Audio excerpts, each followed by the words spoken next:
I'm Chris Spags, joined as always by the returning, I guess not as always, because you missed your first day in a while, Mr. Cal Ripken of Fantasy Basketball Analysis. Fast Steady Fear, welcome back. How are you doing, buddy?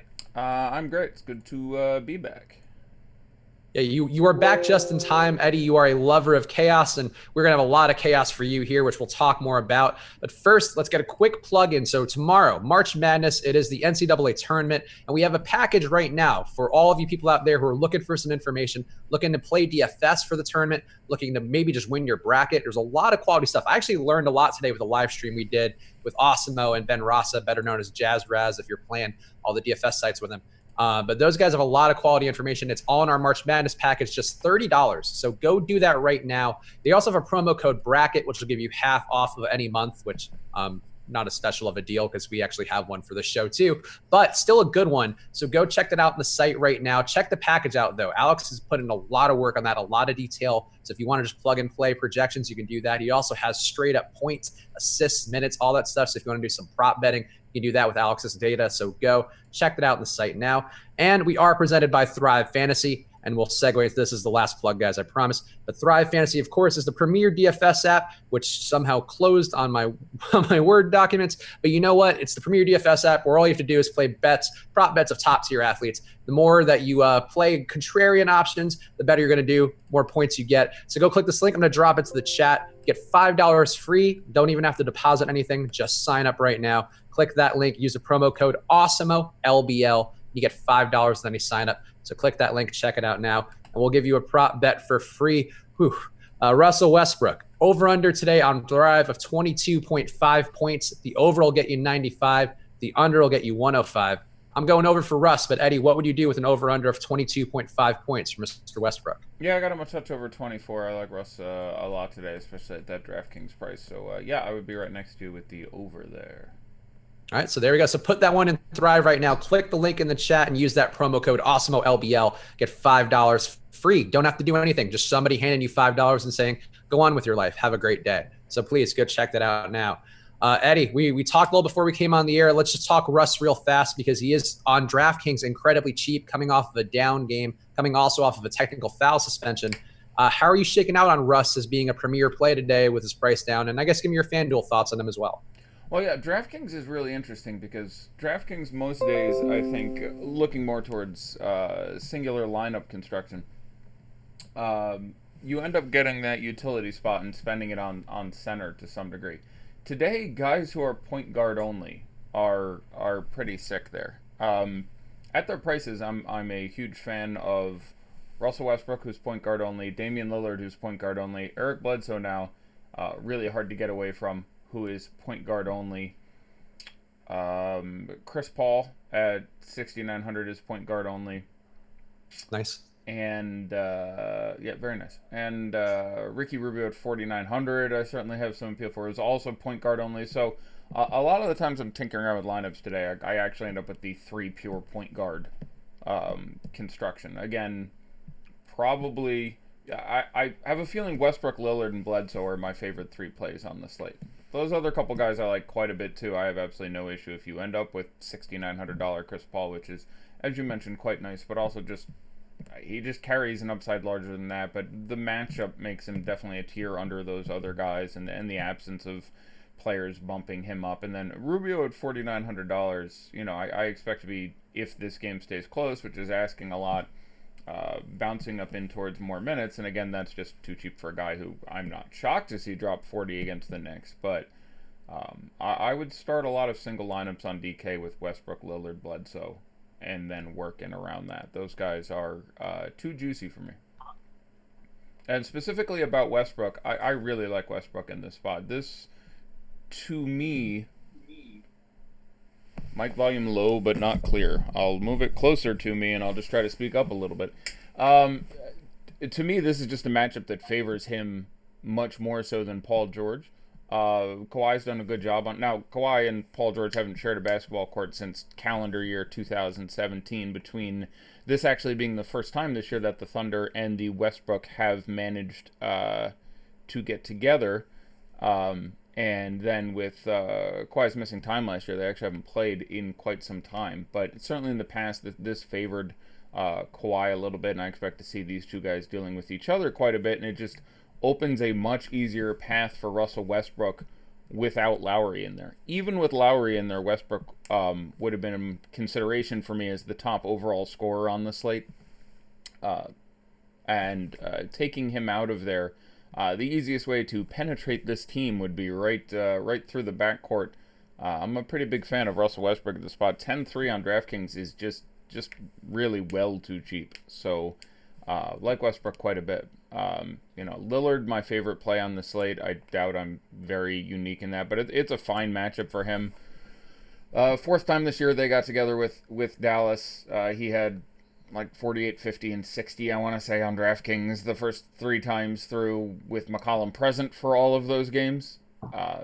Really hard for me not to like him at $8,800. I mean, really, really hard to get away from that. So, and then Bledsoe, who I liked with Giannis in at 6,500 on DK, and was close for me with Rubio and Paul and those guys.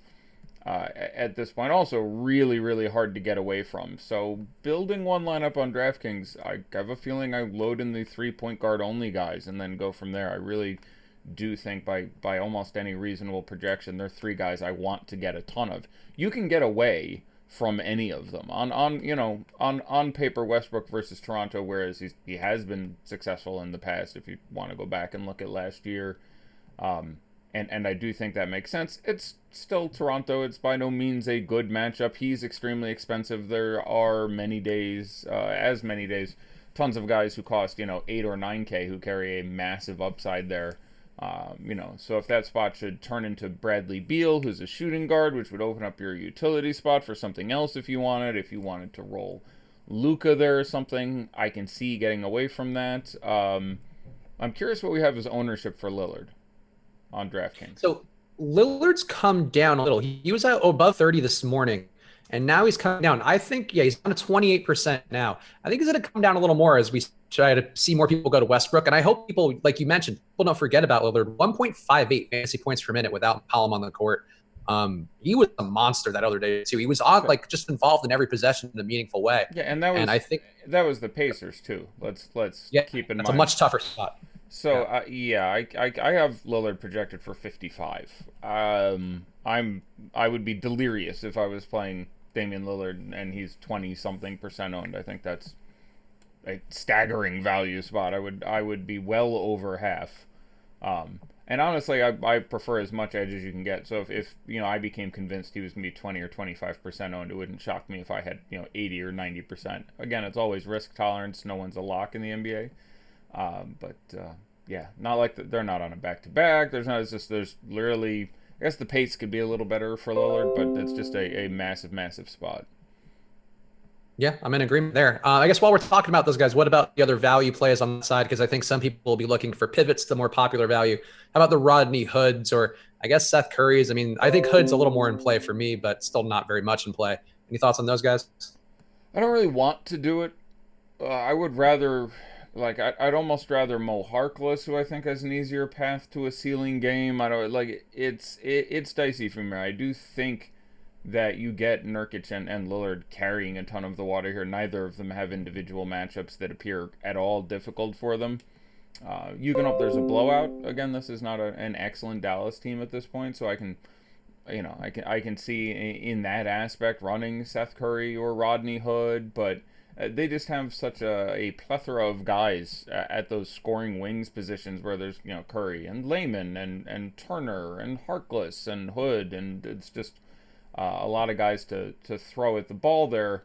I don't have an issue with many of those guys in tournaments, and my favorite would it'd be price dependent. I don't recall what Rodney Hood costs offhand. I might just go all the way to Seth Curry at 32 or whatever his number was, but I do think most of the chalk is pretty good chalk. To talk about some of the cheap chalk for a minute, the cheap chalk that I like that I don't think will be as popular as it should be is probably Check Diallo.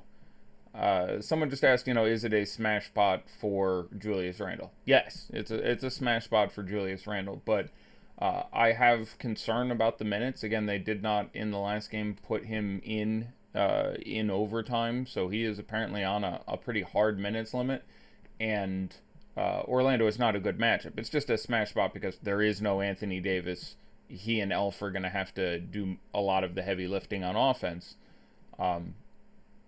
Both of those guys in this spot with the other guys in brilliant spots really move down to secondary plays for me. If there isn't Bledsoe in a amazing matchup against Cleveland for $6,500 with enough guys out in Cleveland that I can hope this is a game, sure, I can see, making some more of those moves. Or, Middleton with the same backstory there, or Lillard and Westbrook, who we've alluded to, and a lot of these other guys. But going to, Elf and Randall in a difficult matchup where certainly for Randall, we've seen that they are capping his minutes at, I don't know if it's necessarily a 34 strict cap. All we saw is 2 games ago where they were coming off the back end of the back-to-back and he played 42 on the front. We were all but the entire first quarter though, because he put up like 23 points. Yeah, just a monster game and looked tremendous. And he's certainly not out of play tonight. When you get all these other guys off the court, the usage rather can end up being particularly massive for him.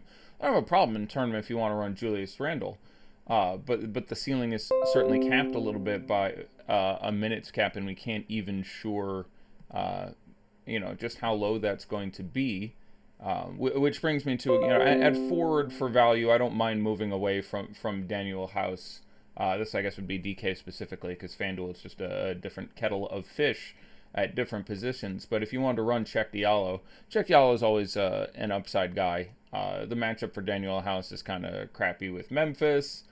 He's Daniel House. He's not, Check Diallo is a very, very good fantasy player. I imagine the ownership is way, way less there. Now, the minutes are not nearly as certain. Daniel House is going to play more than 30 minutes tonight, almost certainly. There is a chance that, one of his big games, Shumpert wasn't there. That could have played into it a little bit. But the last game, he got 30 whatever minutes with Eric Gordon in. So now you take Eric Gordon out and they're playing, largely the same nominal position of the 3. It's pretty hard to imagine you don't get a butt ton of minutes out of Daniel House. I mean, you might get 36. It wouldn't shock me whatsoever. But the matchup is poor, and, Harden and Paul can do all the work there, and he's not necessarily going to shoot as well or pick up some of the amazing peripherals he did looking over those last couple games. He's shot extremely well. Peripherals have actually been kind of weak for him. He's got 3 assists, 2 rebounds, no blocks and steals, 7 assists, 2 rebounds, no block and steals. Before that, just a steal and a steal, but those last 4 games, 36, 35, 28, 32 minutes. That's a butt ton of minutes out of a guy who cost that much. But shooting rates from the field of 50%, 55, 83, and 50%, all it takes is him missing a couple of shots, and he's not necessarily getting there. You can't drop him like you can on FanDuel. He's not a small forward, which is a big issue on FanDuel. So I would rather play, assuming you can make the positions work, because they're both power forward eligible, but I'd be a little more interested in playing Check Diallo in tournaments there where I expect him to be like 15% owned, I'm guessing, as opposed to Daniel House, who's going to be in the 30s, I am sure. FanDuel, they're not the same position, and the price on Diallo is worse, et cetera, et cetera. But yeah, not that the matchup with Orlando is good, but it's better than the one, especially counting the pace of Memphis. We'll have an update coming down the pipe shortly, but currently, Daniel House projected for 15%, Check Diallo projected for 19%. So Diallo would be a little higher.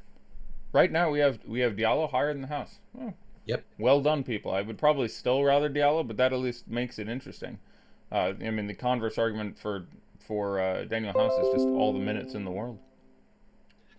Let's go to some other cheap chalk. And at this game, you mentioned one guy in there with Eric Bledsoe, but the Milwaukee side, obviously no Giannis now, no Mirotic, who hurt his hand yesterday. And I was actually ahead of them. I saw that game and was like, oh, that didn't look good, because he came back in, touched the basketball, was like, nope, and then left. Didn't think he was going to be out like a month, but apparently it's going to be at least 2 weeks, possibly a month.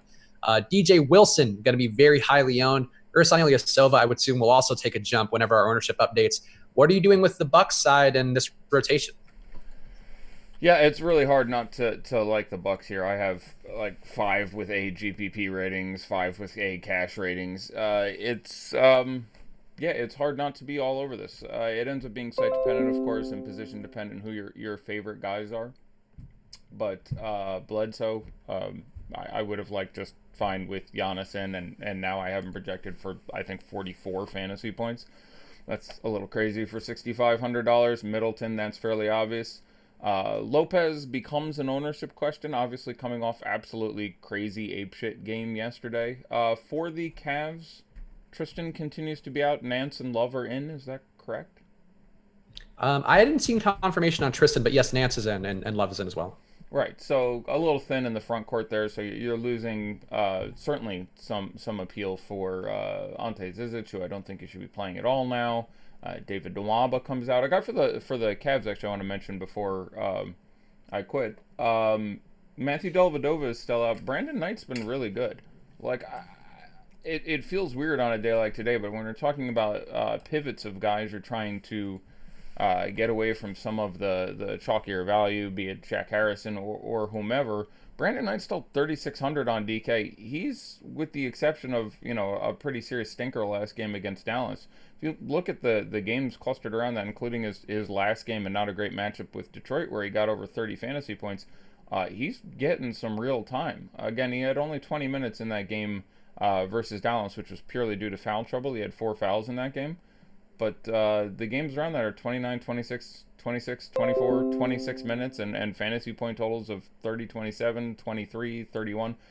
For 3,600, that would not be out of play for me. So might actually end up being my favorite play on the Cavs. It would be close. On DraftKings, I think I'd probably take Jordan Clarkson, though the upside hasn't been there as much in that $1,000. But Clarkson and Knight are the guys I'm probably looking at there more than Kevin Love or Chetty Osman or those other guys. But all 4 of those guys strike me as certainly in play and fine to run out there in tournaments if you're looking for some Cavs to run back with your Bucks. But I slightly prefer Ersan, guessing at the ownership and rotations, but if it goes the way I expect, I slightly prefer Ersan to DJ Wilson. Pat Connaughton looked very good last game. Obviously, all the minutes in the world. We can expect that to continue again, even in a game where their minutes and obviously the number of guys they had available was really, really threatened. We had a very suboptimal showing from Tony Snell, who only played 15 minutes, which makes sense. He's not good. He's about the 12th best guy in this team, so good to see them actually pull him out of the rotation there. But yeah, for the Bucks, really difficult not to have some degree of interest in Bledsoe, Middleton, Connaughton, Lopez, Ersan, Wilson. I think that's probably where I draw the line. I think Tim Frazier, Bonzi Colson, certainly Tony Snell, you're going a bit too far. But those other 6 guys I just alluded to, I'm pretty big fans of. I think you want, at the very least, 2. Yeah, I think that seems like a pretty reasonable amount to me. I think it's a natural segue to go over to another guy who's going to be very popular today as a cheap play, Shaq Harrison, in this game with a pretty big total for the Bulls and the Wizards. What are we doing with Shaq today? He's a guy who didn't look that good in that first start for Otto Porter. He's had a couple starts at that position, but didn't offer a lot. But this is a pace-up spot, a pretty loose Wizards team who defensively just offers nothing. What would you do with Shaq? Yeah, I mean, I've always liked Shaq Harrison, and it's obviously relevant how low the price is. And the positional eligibility, where you can play him in 5 of your 8 DraftKings spots. So on DraftKings, where he's $3,200, that feels pretty good for obvious reasons. And then on FanDuel, where he's $3,800 and you're kind of comfortable dropping him, I like him as a play. The matchup with Chicago is obviously great. It's good to see them give him some more time. He had been, behind guys like Wayne Selden and Timothy Luwawu-Cabarrot, and they've become more comfortable running out these 3 guard lineups where he spends a lot of time out there next to Levine and Dunn. So I generally think that's decent chalk. Again, he's not the biggest upside guy in the world. The nice cookie about playing him on FanDuel again is he's one of the best steals per minute guys you're going to get in the entirety of the NBA. So I like Shaq Harrison a fair bit. I go back and forth between, him and Daniel House are both small forward eligible. But the minutes for House are extremely relevant as well. And I don't know how much Shaq Harrison holds on to. I have him for 30 minutes right now.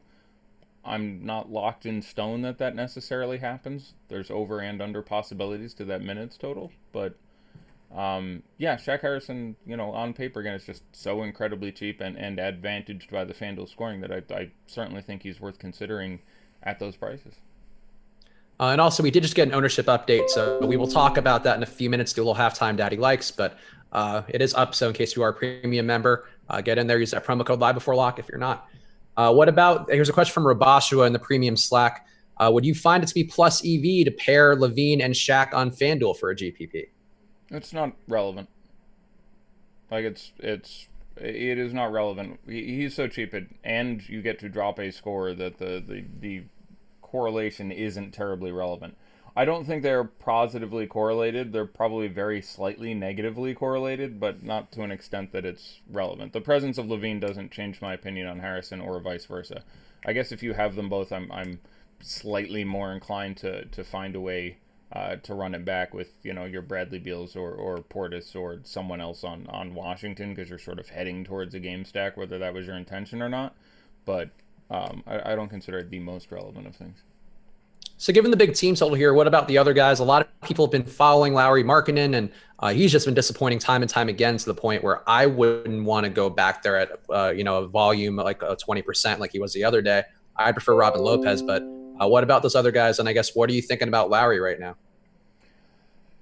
Yeah, the biggest issue for me isn't just that he's been bad. That's fine. Guys are bad. That happens. But he's been bad in really good matchups. So again, this is a great spot, and we like lots of guys across the ball, and you want to take a shot there, but I think he is absolutely fine in tournaments. The price has come down. Him dropping 50 tonight does not surprise me remotely. But that was the case really for the last week, and it hasn't happened yet, so maybe you're just dealing with fatigue. Maybe you're dealing with an undiagnosed injury. Maybe you're dealing with an undisclosed injury, but something does appear to be a little more systemically wrong. And again, when you have all these guys open up for Milwaukee, who now seem supremely good, it just gets a little less exciting to go that far off the reservation. So I'm absolutely fine with Lauri Markkanen in a tournament lineup, but it's certainly just not somebody I'm targeting anymore. It's a little bit of a different story on FanDuel, where the position is not that wonderful. The price is proportionately a little bit better. I can sort of get behind that. What about the Wizards side here, where Bradley Beal's coming off a really terrible game versus Utah, which he can't possibly have that poor of an effort again. And also, Tomas Satoransky, a guy I like quite a bit. And you have the Bulls, too, returning, or the former Bulls, who already played once in Chicago, so the revenge narrative perhaps a little bit more off the table, but some interesting spots there. What are you doing with this Wizards side? Yeah, no, I think that's about the way to look at it. I do like Sato. Again, it ends up being very site dependent. I'm fairly certain one of the centers is going to be pretty good here. So Portis, you're obviously spending up a little more on. Tom Bryant now 3,900 on DK and forward eligible. I like him a lot in tournaments as well.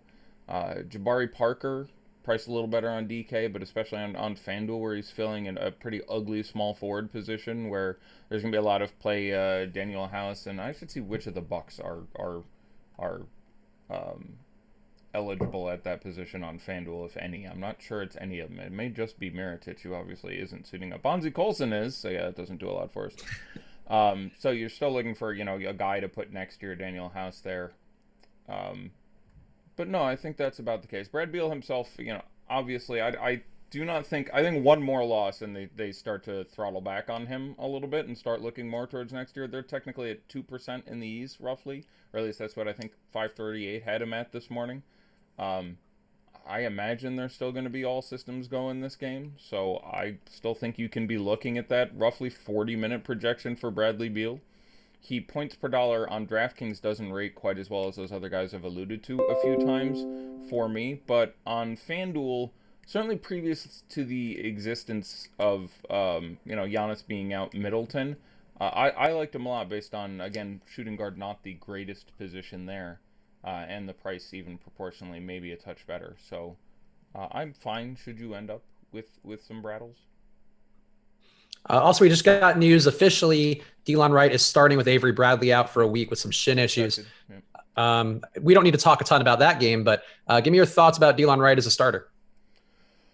Yeah, It's roughly a neutral change for him. I think people will overreact to it a little bit. FanDuel, it makes some sense. He's 52, I think, is the number there. Now I'd have him, probably playing 32, 33 minutes as opposed to 28, I think is what I had him projected for before. He's fine. More of a FanDuel play for me. 48 on DK.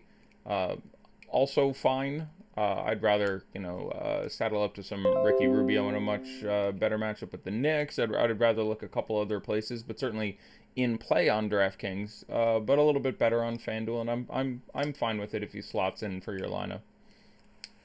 And any effect on Mike Conley there? Or any interest in Mike Conley because of that effect?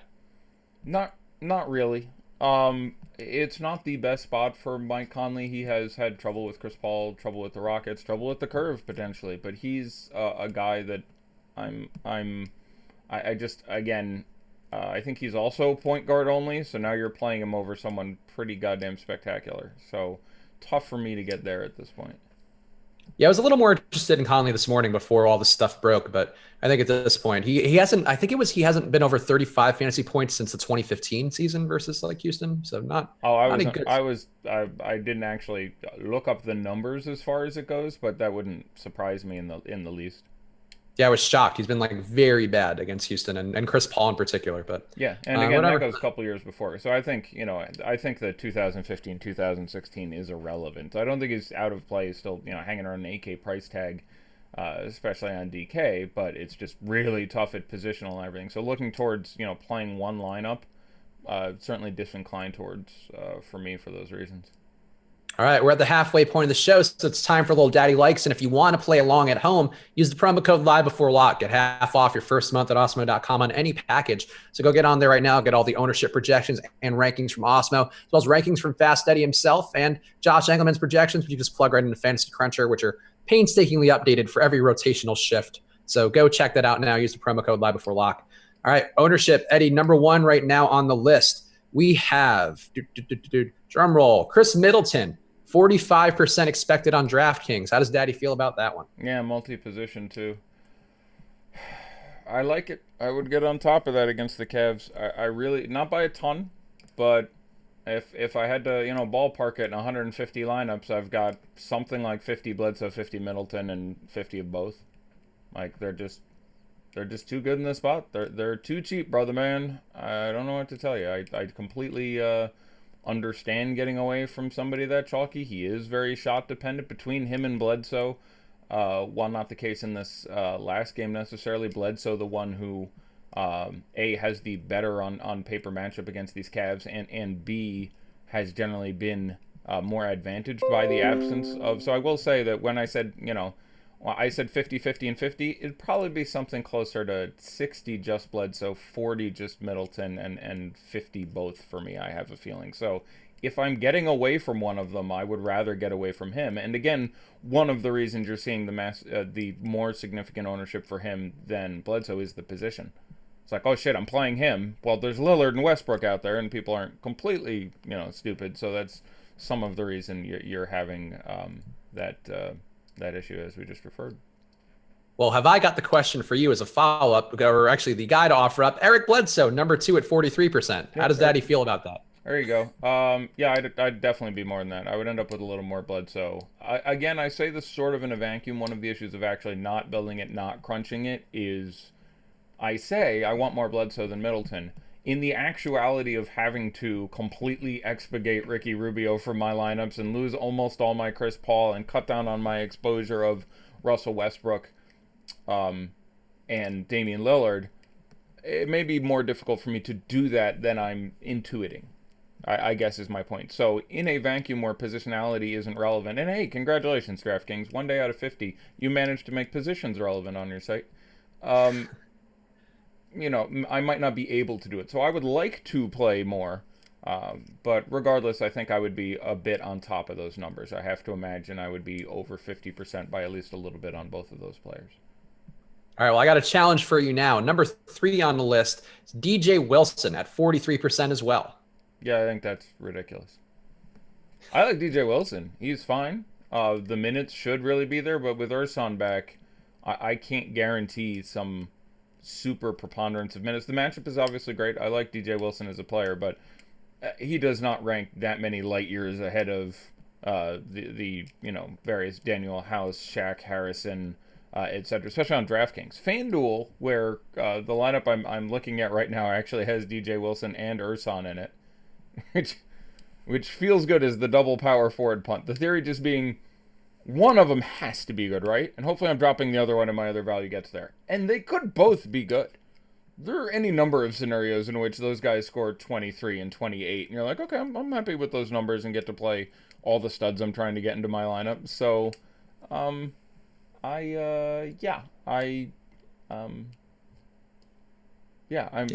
would be well under on DraftKings that number on DJ Wilson. DJ Wilson is fine. He projects very, very nicely. I think 40 whatever percent is ludicrous.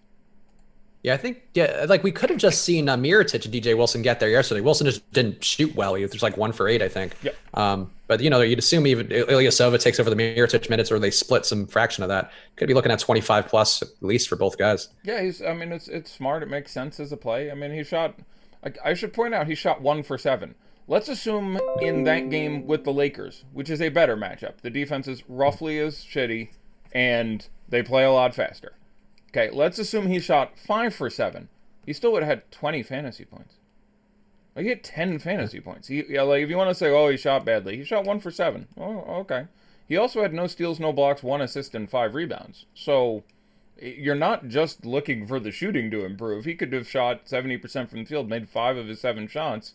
I'll give him one of them was a 3-pointer. That's 19.75. That's not particularly good enough either. So, I'm just saying, in response to saying, well, he just didn't shoot well yesterday. You need to do better than shoot more. He is. I like DJ Wilson as a player.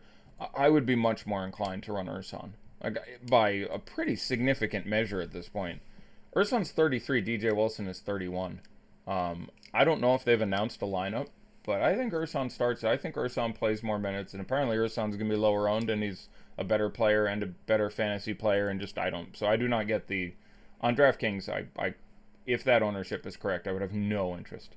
If I didn't know ownership, I think he's 31 on DK, and I think Ersan's $200 more. Okay, that factors into the math to a degree. That's not irrelevant, no problem. But I would get on top of Ersan, and which sounds sexy, and I'd be under on our boy DJ Wilson there. Yeah, I agree. I think people are treating DJ Wilson like he's Christian Wood, who ironically I think would have been much better in the spot today, but he's on another team now. Yeah, he's odd that they let him go. The Pellies picked him up. Yeah, well, I'm excited. Garbage time. Christian Wood is going to be fun. I love that guy. Good fantasy dude. Yes, I remember that from the preseason and your shows. Yeah, we talked about Christian Wood was a summer all-star. I want to talk about for a second, the Knicks backcourt's getting a little thin, kids. Frankie Smokes won't play. Kadeem Allen is out. Alonzo Trier is out.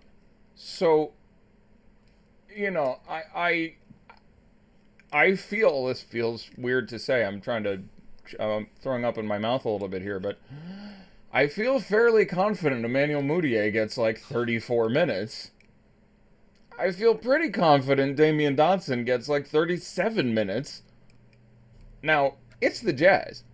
You don't have to play him. Feel free not to play him, but if you're looking for other pivots away from guys, yeah, those dudes should get some time at this point. That backcourt is really thin now. There's no Frankie Still, no Alonzo, and no Kadeem Allen, who's also out now. So, sucks, but really seems worth mentioning that some of those guys are going to bear some interest from me now. Yeah, no, I'm with you on that. And I think some of those guys may be a good pivot to this guy who's number 4 on the Daddy Likes list. Pat Connaughton at 38%. How does Daddy feel about that? He's 3,600 on DK, and I think he plays like 35 minutes. So that's about the right number. I will abstain from voting on that guy. That's right about where I thought he would come in, and right about where I think he should be. So yeah, I will. Okay. I will choke down. Like, Pat Connaughton, not great, but minutes and matchup just gets there a little bit better for me. The ownership a little lower. I suspect I'd be a bit lower, like high 20s, but that's not an unreasonable number. It's makes a ton more sense than. And again, keep in mind, DJ Wilson actually has more competition for minutes at his position. unless they turn back to giving Snell more time, which they shouldn't, Connaughton's minutes feel safer due to the just density of front court and back court on this team with limited number of bodies available. All right, and for number 5 on the list, we have a tie between our 2 favorite point guards, or at least my 2 favorite point guards, Damian Lillard and Russell Westbrook, both of whom are at 34% now. Okay. How's Daddy feel? That's I would be over on Lillard, and I would be under on Westbrook, unfortunately. I really like those two guys. Lillard, the price is just too the hell juicy for me. And again, I have Lillard projected for 55. I have Westbrook projected for 59, and there's a ceiling. But that's where I would end up on those two guys. I would have more Lillard. I would get on top of the field there. I'd have like half Lillard, even in this environment, and I'd probably be in the 25 to 30% range on Westbrook. All right, let's see what we have. I talked about the Knicks. So let's not talking about a couple other guys real quick. Sure, go for it. Vooch deserves a special shout out as being in just a brilliant spot now. Getting rid of the 20 minutes of Anthony Davis out there with him makes this just a dumb spot. Now, blowout is a possibility playing this game in Orlando. This is going to be a challenged New Orleans team, but he should get absolutely everything he wants. I have a non-zero amount of interest, put mildly, in Vooch. Obviously, there's a lot of other spend-up options we love, but he's one of my favorite centers on FanDuel. I'm a huge fan of Vooch tonight, and just about anything you can get him in. He projects really nicely. I have him right next to Lillard, which gives you an idea how much I like Lillard. Although on FanDuel, you save $200 if you somehow went from Lillard to Vooch at obviously opposite positions. But on DraftKings, that's how good Lillard is. So Vooch, another prime spend-up target for me, especially at that DK price, and certainly no problem if he slots in on FanDuel at that spot for you. All right. Let's see. Any other notes you wanted on? I want to take you to the Oklahoma City game because I'm curious your thoughts. We talked about it a little bit, but I want to go back because I don't know that we talked about it enough depth, and I'm seeing some questions about it. Russell Westbrook getting pretty highly owned now. Paul George appreciably less owned, about 30% less ownership on DraftKings. Obviously, the matchup with Kawhi on the other side, a bit of a concern. We also have Fred VanVleet in there with no Kyle Lowry. Which guys are you trying to go to in this game? This game, to me, feels like it's a little undervalued, even though there is some ownership on a few of the guys. Yeah, I mean, Fred VanVleet on DK obviously makes a lot of sense. 4,700, he's starting. He's a bit more of a cashy play, a little bit infrequent for him to spike a big upside, but the matchup on paper looks good for him. He slots in nicely. That makes sense for me. I would probably rather do that, for example, than not Avery Bradley, the guy starting for Avery Bradley. I'm just mind blanking. Oh, Delon Wright? Yeah, Delon Wright, thanks. I would probably rather save my $100 and play him, both those guys shooting guard eligible and not taking up those point guard slots. FanDuel, he's a point guard. That makes it a little bit stickier. But Fred VanVleet makes sense as a play in a nice pace-up spot here. When you say 30% lower on DK for Paul George? Did I say 30? I meant 20, but yes, 20% lower. Okay, so like right now we have Westbrook for 34, Paul George at 13. Yeah, I would still want Russ at that point. Like, it was 34-4. Okay, now we're in a better, that's a different thing. Like that would harken back to the day where we had Russ without Paul George, and then we had James Harden on a back-to-back against Miami in a bad matchup, and Russell Westbrook was 60-something and James Harden was 5% owned. At that point, you're just taking a guy who's like 1/12 as much owned. 13, I would still go Westbrook. 2.5 to 3 times the ownership is not enough for me at their current DK prices to want to play Paul George over Russell Westbrook. You can play Paul George. It's still Paul George, but he's in that slot with Bradley Beal where it's like, I like this guy. I think his spot is fine. He's priced pretty damn well. It's tough to get there with everything else going on. I would rather play Bradley Beal, for example. There's just a lot of guys. I would rather play Luka at 89, who is not in a great spot. But yeah, I at 13%, I would probably be under that on Paul George. There's just other guys I want to spend money on tonight. How are you feeling about Kawhi? Because without Kyle Lowry, he has taken a decent boost, about a 0.8 per minute boost, 0.08 rather per minute boost for fantasy production. It's a good spot for him. It seems like it should be a competitive game, and really a competitive game where Leonard can kind of just get all the usage he wants. Seems like a perfect spot for him. What would you do with Kawhi? Yeah, I like him a lot. DK 8,400. He's in that 1B tier. He's in there with Vooch. Guys are like, I like this guy at his price. I think the upside is real. I probably am a slightly bigger fan of Vooch, but Kawhi Leonard would be another guy at 84 on DK especially. And again, FanDuel 96. It's a big pace-up spot. He, in the past, and again, I consider this almost irrelevant because you're looking back 18, 20 months or what have you, has dealt very well with Paul George. It has not been a difficult spot for him. And obviously pace-up spot for him. So just another reason to not play Paul George is I can play Kawhi Leonard, who I have projected for, I believe, one more fantasy point for $1,300 less or what have you. I like Kawhi quite a bit. He's great points per dollar on DK. Worse than all the point guards we talked about. Like, I can't take him points per dollar over Bledsoe and Middleton and Westbrook and Lillard and a lot of these guys. But he's in that 1B tier where he's next to Vooch for guys who are still well underpriced and in very good spots. So I like Kawhi Leonard quite a bit. Both sides, because again, FanDuel small forward is juicy as well. Let's go to a game. So we haven't talked about this game really at all. I think maybe a cursory mention for Joel Embiid, but Boston and Philadelphia playing a really a playoff caliber game here. A tough matchup for Philly where they've been favored quite a bit and still haven't come through very often. Kyrie Irving fits that criteria as well for all the high profile point guards. Definitely has some upside in this spot. What are you doing with this game? Not much. I obviously everyone back for Philadelphia.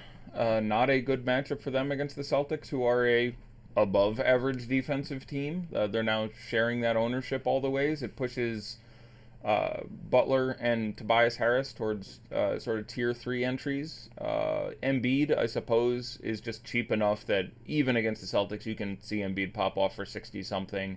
Ends up being sort of a Vooch pivot. I like Vooch quite a bit more points per dollar, but Embiid probably my first guy, and Ben Simmons at 81. Certainly I'd have some exposure to. Those guys would be tier 2 plays. I'm not going to go back to Redick. Again, you can look at the last 10 games. He doesn't do 10 rebounds and 8 assists. That's not who that guy is, and now you bring Embiid back. So not a ton to like on that team. And then for Boston, a little better. I like Kyrie. He's going to be in that 3rd tier again. He doesn't match out as well points per dollar for me as he might be between 2 and 3. He and Luka are sort of they'd be behind Kawhi and Vooch as guys I want to get in lineups but wouldn't have a ton of exposure to. So I imagine I'd be somewhere 10 to 15% on Luka, who's in a bad spot. And again, he's done it 3 times this year and been bad to okay. So I have some degree of concern there. And Kyrie, in competitive games, especially Eastern Conference games, is good in this matchup. Again, I can't go there over Lillard in any sort of raw points, but makes an ideal tournament pivot. Not shocked to see 55 or 60 out of Kyrie here, but I am projected for 45, and that just leaves him at, he's 10 less projection than Damian Lillard, who costs $300 less. It's really hard for me to get there, and FanDuel, basically the same story with roughly complimentary pricing to Lillard. It's hard to get away from Lillard. He's a great Damian Lillard pivot, would be my answer. If you have a lineup and you're like, I want to make one change, cool. Put in Damian Lillard, and there you go. Another potential value guy I guess to hit on really fast. K-Shep Killicam breaking the news. Well, not breaking the news, but posting the news. Shumpert starting for Eric Gordon for the Rockets. Any interest on Shumpert at all?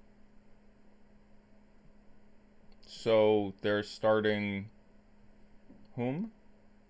I don't have the full lineup. I presume Shumpert with Paul Harden, maybe Tucker House? And Capella, I would think. Or Tucker, Tucker. It means House isn't starting, which I was pretty sure. Oh, okay, yeah, there you go. That's the reason I'm specifically questioning. Okay, that's not exactly what I expected to happen there.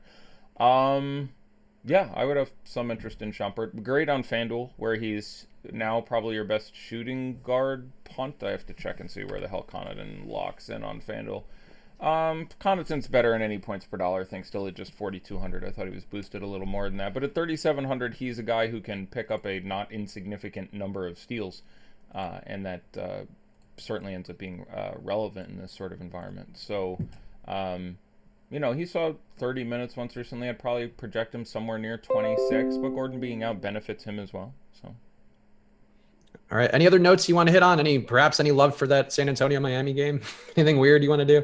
I will say when they played earlier this year, you had 2 very good fantasy performances. DeMar DeRozan had 55 in that game, and Hassan Whiteside had 75. 80 on FanDuel because he missed his triple-double by a block, if memory serves. He had, 22, 18, and 9 in that game. I left Whiteside ranked with like a DC ranking. I seriously doubt you can go there. There's no one points per dollar makes like you can have. Dwayne Wade is cheap enough. Last game in San Antonio. That's cute. That's a thing. He's a big admirer of Popovich, as most of us are and should be, I might add. Derek White, Wade, Adebayo, Olynyk would all be tier 4 guys for me who I'd have in 2-3% of lineups, and I think have enough ways to get there in the environment, but certainly not guys I'm locking in on. Getting a question here about the big men, in particular your thoughts on Marc Gasol and Markieff Morris if Nerlens Noel were to sit. If Nerlens Noel sits, the guy I'm going to like most is going to be Jeremy Grant, who gets time at center and is much more productive, like most players when they move from that 4 spot to that 5 spot. What was the other one? The question was? It was Marc Gasol. Marc Gasol. I mean, we're guessing at minutes at this point. I think he holds the center job for the rest of the year at this point. Nick Nurse had a couple times alluded to the fact that he needed to sort of set a postseason rotation, so he was tinkering out with a couple of these things.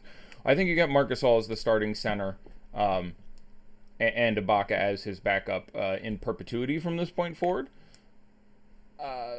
All that said, it's difficult for me to justify points per dollar. So the matchup with Steven Adams is not a great one. It doesn't project that great for him. And the minutes now, I guess, are something closer to 26 to 28 as opposed to as high as they had been. So for those reasons, Marc Gasol would be pretty far down the list for me. I imagine I would have a little. You're looking at, no Lowry there, much like the beginning of that last game where he just looked great and was just taking tons of shots and ran a lot of the offense out of the post. I could see getting a little, but it would be pretty far down the list. Also, I don't think we've said anything about $7,100 Yusuf Nurkic, who I like quite a bit in that spot on DraftKings, so that certainly makes some sense for me as well. Question here, would you trust any of the Cleveland bigs with everybody coming back to the rotation? No, I don't know why you would. Yeah, I agree. What about Kevin Love? What are we thinking about him in the spot where, theoretically, somebody's got to score on Cleveland's side? We talked about Cleveland again, but I feel like it's worth hitting on one more time because Love is a guy I feel like people should hear more about. Interest in Kevin Love? And I guess give me your thoughts on Cleveland one more because a lot of people are talking Bucks. Yeah, it makes sense wanting to run it back in some way. Super cheap Jordan Clarkson makes some sense. Colin Sexton is not out of play. Kevin Love is not out of play. The issue being just a power forward. We now have some number of exceptional value. We still have Aaron Gordon against New Orleans, who I like getting some exposure to if you're not running Vooch. We have Pascal Siakam off the top of my head. We still have Julius Randle, who we've talked about, and all those guys in better spots than Kevin Love for me. I'd have to look at Kevin Love and Lauri Markkanen for a while. He ranks out in about that spot. So, do with that information what you will. But as far as the Cavs go, they're not good, and now we're adding more guys back into the rotation. My favorite Cav would be Brandon Knight. Do with that information what you will. Would you play Lillard and Paul George or Kawhi and Westbrook?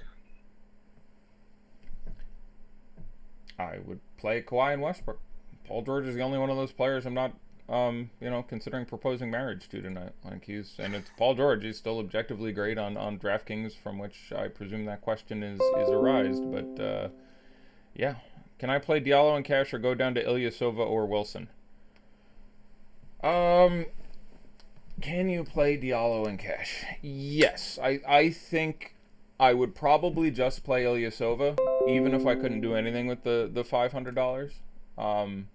But I don't think playing Diallo in that spot is some sort of dreadful miscarriage of justice with Anthony Davis totally out and Julius Randle on some kind of minutes limit. Like, could he disappoint? Sure. I just find it to be, to some degree, unlikely. A lot of people in the chat mentioning Kenneth Faried being out. Does that change anything for you? And I guess in particular, maybe something for Danwell House? It helps, and that may have something to do with the reason that he's not starting. Now it's, a touch more likely because he gets time at the 3 and the 4. it's a team that runs pretty big, so that's you don't really want to run Daniel House as your 4 in that lineup. But Nene will pick up some more backup time behind Capella. It's not like they're going to play those guys next to each other, but Fareed will, would have had some backup center time there that's now gone. It doesn't change a ton because PJ Tucker is going to play 37 minutes for you anyway. So no, I don't consider a mark. It makes you feel a little better about your Daniel House exposures is the answer to that question, but it doesn't do a whole lot else. Would you go Diallo or Hazonia on DK? Snell and Ilyasova are starting, so just for reference, okay. I'm even more in the don't play 44 whatever the hell % on Wilson. Well, not don't play him, but I hope everyone takes that comment in. Nene, unlikely to play. Okay. Even there, you're not. I don't know if they run some time out for Hartenstein, who is still with the team. I'm not sure what they do with their backup center minutes, so... If Nene is also unlikely to play, it's a slight additional cookie for Capella in what's a pretty okay matchup, but obviously the pace isn't great. Yeah. So Diallo or Hazonia was a question from XXX Achilles XXX in Premium Slack. If I'm going to play a Nick, I'm going to look at that backcourt at this point. Or on DraftKings, shout out to DeAndre Jordan, who's just cheap and has looked really good since coming over to the Knicks. But I would play Jack Diallo over Mario Hazonia. Again, Mario gets the Jazz. In a vacuum, it's interesting because we can certainly hope that Mario trends up and gets his 34 minutes again, or even if he doesn't, maybe he gets his 28, and then it's a bit more of a toss-up, and Diallo's minutes certainly aren't minted. But due to due to just how shitty that matchup is with the Jazz. Not that the matchup that Diallo has is brilliant, but just a better fantasy player. How many minutes do you project for House now that he's not starting? And would you say that Diallo's better for cash on DK? No, I'd still play House. I still think he plays north of 30 minutes, especially with the absence of Fareed, as previously alluded to. Your guy, Brandon Knight on DK or Pat Connaughton? Pat Connaughton in cash. Brandon Knight is a strong tournament pivot from him, is how I'd answer that. Kenrich Williams or Jay Crowder for a FanDuel GPP? A bit more of a favor spot for me. So I would go with Kenrich. And shout out to him at 4,100 on DK. He played 40 minutes last game. Like that not itself entirely out of play by any means. A wildly unproductive 40 minutes, though, surprisingly. Yes, yes, and not a good matchup, but 40 minutes is 40 minutes. Like, a bad fantasy producer makes 3/4 of a fantasy point a minute. That's 30 fantasy points if you play 40 minutes. Like, I have him projected right now for, I think, 38 minutes and 24 fantasy points, which, again, does not make my socks roll up and down, but certainly is not nothing.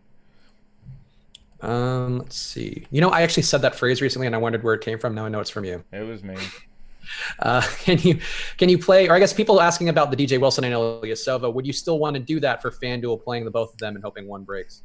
Yeah, I'd like playing both of them. It's not a position I love anyone in. Like, you can play Lauri Markkanen and Aaron Gordon. There's no one at that position where you're like, oh, I'm so excited to be playing this guy. So, yeah, let's run these two cheap guys in a great matchup with the Cavs with higher lineup expectations. Yeah, I'm a pretty big fan of play as discussed. Yeah. Knox or Jeff Green for FanDuel? Your guy Knox. Jeff Green. Oh, poor Knox. He had his one day in the sun. I know. Moutier and Beal. You got that though. He did beat Hazonia. Moutier and Beal or Levine and Bledsoe for a FanDuel GPP?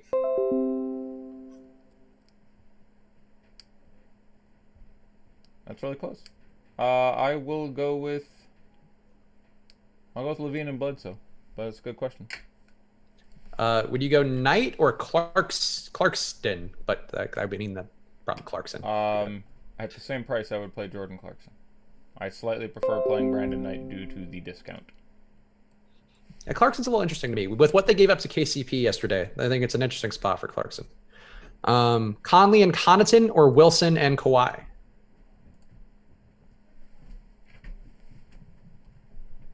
Wilson and Kawhi.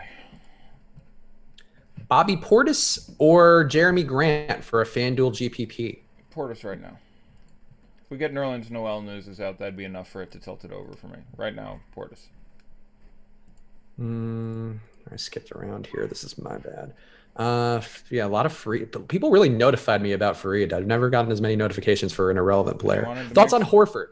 There we go. Make sure you knew. I like Al Horford a lot. DK, obviously, $5,900. He is a very large floor and ceiling in this particular environment against 76ers, against Embiid. So just tournaments for me. Other people have said like in cash. I don't particularly like him as a cash game play. Tournaments, I think he's exceptional. All right.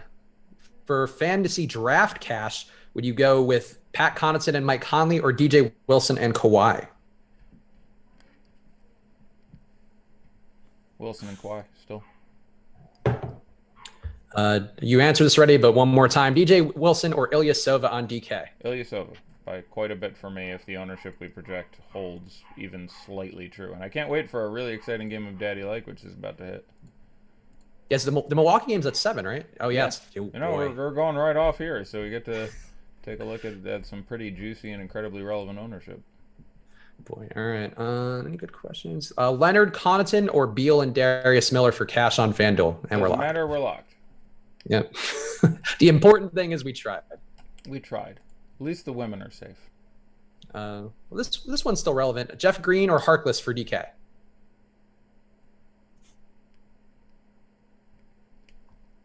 If I have no Wizards, it's probably Jeff Green. If I have none, I like getting some exposure to that game. If I have no Wizards, it's probably Jeff Green over Harkless for me. Everything in a vacuum, it's probably barely Harkless for me. But if I have no Wizards, probably El Jefe there. And this one's still relevant too. Vucevic, Beal, or Lillard at utility for DK GPP? Lillard. Yeah, I'm about where you said you were going to be with Lillard today. There's 75 is in play. I haven't projected for 55. There's just nothing the hell wrong with it. So yeah, I agree. I think this is a spot where you can really assert himself. He's been quiet this year. I feel like this is a spot where he's unchained right now, and he's going to go off. He's unhinged. He's like an animal. He's off the chain, off the hinges. He's off everything. He's off the heezy. All right, so I'm curious where this Wilson Ilyasova ends up with the starting news coming out. I have a feeling you'll get something like 35-25 as opposed to what we had originally guessed. Well, Ilyasova got over on Wilson by 2%. Good for Ersan. He deserved that. He should have been the play over Wilson the entire time. Yeah, Ursanity is one of my. He should like when they were 40. I'm upset they announced the starters, although they waited about as late as you could. Which is appreciated. Let's see. So 1, 2, 3, 4, 5, 6 of the top 7 are Bucks. Oh boy, what a mess! If they bomb out, this is going to be one of the worst DFS nights ever. Vooch, the lone holdout, at 23% getting in there. Number 1, Chris Middleton, 52. That's fine. I suspect he's safe. He's about as safe as you can get in that rotation. I feel like he really isn't. I will. Since we have a minute, yeah, please. I will look up Chris Middleton games without Ersan Ilyasova and without Giannis in the lineup. There are several times you were like, "There's no way he can screw this up," and he screwed it up. Yeah, no, I've been on the recipient, I think, of at least one of those, but on a per minute basis though, like he's pretty reliable. Like I think he doesn't spike a ceiling. The fact he did spike a ceiling the other day, I was kind of surprised. But I feel like he's steadier. Like Bledsoe just disappears in matchups they don't need, and I hate that so much about him. He passed on every shot yesterday. Yeah, he's brilliant. He's an asshole. All right, so games over the last 2 years without him. He played the Suns and had 64, so we'll call that good. He played Charlotte and had 48. He played Philly and had 61. Yeah, that triple double game, right? Again. And had 51. He played the Bulls and had 39. It's a little disappointing. He played the Knicks and had 37. It's a little disappointing. He played the Magic and had 42. We're still in last year. Moving to this year, games without him. Played the Raptors and had 35. Played the Cavs. And had 29. People should have box score watched for that one, maybe. See, I'm always accused of being number 1 boxer. I forgot that one of those was against the Cavs. But yes, Ersan Ilyasova played the Cavs without Giannis and dropped 29. I'm looking at it. It's right here in front of me. I said without Ilyasova again, I think. All right, Chris Middleton played the Cavs without Giannis and dropped 29. There we go. Shout out me for correctly remembering people's names. Played the Wizards 42. It's a little disappointing, so you're not going to cry home about it. Played Orlando 35. Played the Bulls 32. And then played the Lakers 53 yesterday. But his last, I mean, at the beginning it was pretty sexy for a while there, and this is something I talked about at least twice earlier this year when I was on shows where Giannis was out. I like Bledsoe a lot more in that environment. The ball ends up in his hands. Against Cleveland, I like that a little bit more. So, I'd be happier with my 43% Bledsoe, but you were sacrificing some other great play. So again, nothing exists in a vacuum. But if you ignore last night, his last 5 games without Giannis, he exceeded 35.5 once. Yeah, so he's been looking better. I think he's actually been benefiting more from Brogdon not being in there, which is kind of weird because Brogdon, not a high usage guy, but he's looked more assertive and been looking for a shot. So I know people are going to feel bad hearing all those box scores now.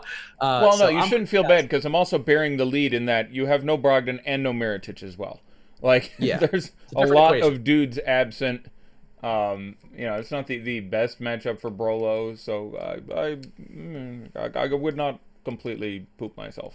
I'm fine with my Middleton exposure. I still haven't projected for over 40. He's very cheap on DK. FanDuel, he was more getawayable for me for that reason.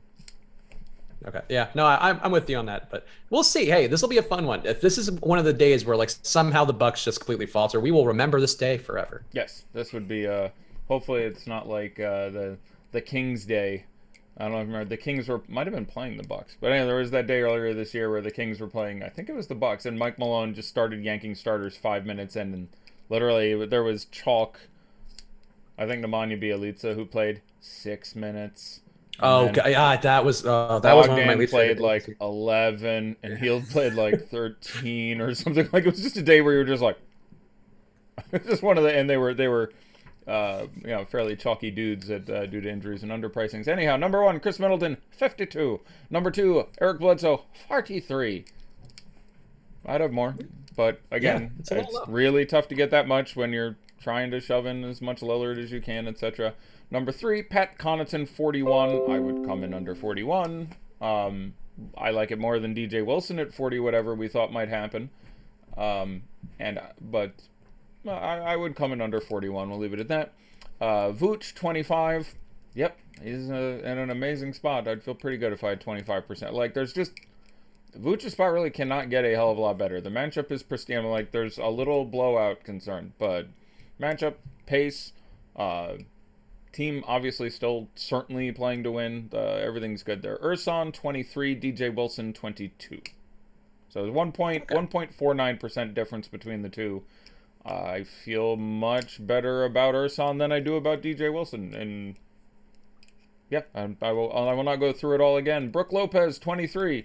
Gotta like that. I think that is still pretty cheap. Again, positionality. Lower than I would have thought after that night yesterday. Yeah.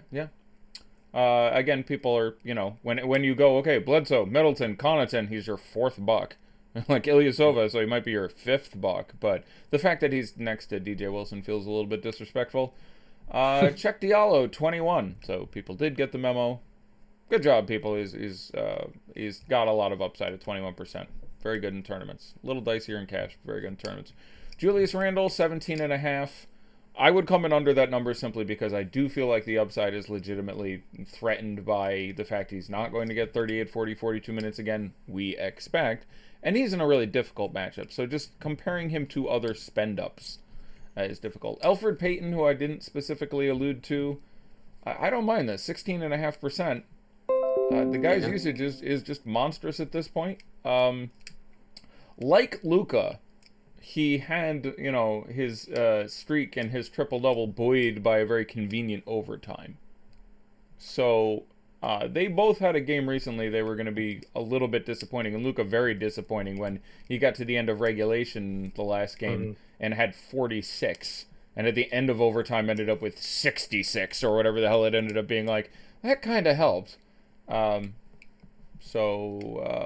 imagine I imagine I would have less, but It's only so much I can say about a guy who's running off that many triple doubles. Embiid 13%. Should feel good about having 10,000 Embiid at 13%. I don't think I could get there even that much because of A, all the other brilliant spend up options, and B, Vooch. But it is what it is. Al Horford 6.3. Feels pretty good. Forward eligible. Again, really ceiling floor spot here. You get 15 out of Horford tonight, not shocked. You get 45 out of Horford tonight, not shocked. So, Chetty Osman 5. Sure, you're looking to go back at this game. It's more likely it stays close now. The price has obviously come up. Love being back doesn't really hurt him. His rates are much better with Kevin Love in. So, I'm fine with that. Kyrie Irving 5%. Feels good. Kevin Love 5%. Feels good.